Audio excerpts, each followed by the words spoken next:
আর এটা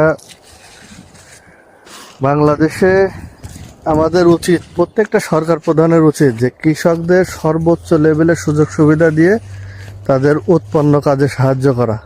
কৃষকদের যদি সর্বোচ্চ লেভেলের সুবিধা বাংলাদেশ সরকার দেয়, তো আপনার দেশ দেখবেন যে প্রচুর পরিমাণে উন্নতি করছে। কৃষকদের উপরে, আমাদের কৃষি প্রধান দেশ, এটা অ্যাসেট করে আমাদের আগাইতে হবে, কিন্তু আমরা তো সেটা করি না। আমরা কৃষকদের দিকে ধ্যানও দিই না, জিনিসপত্রের দাম টাম বাড়ায়, অথচ কৃষক যখন একটা ফসল উৎপন্ন করে বাজারে বিক্রি করতে যায় সেইভাবে রেটটা পায় না।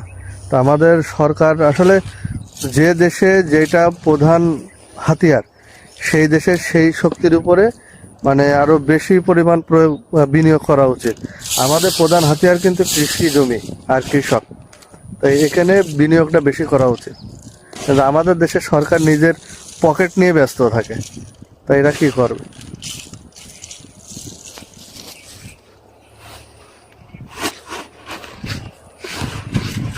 এবার সব সাইড দিয়ে না ভাই, এবারে লম্বাই এই সাইড দিয়ে দিতে যাবে আর ওই সাইড দিয়ে দিতে আসবে।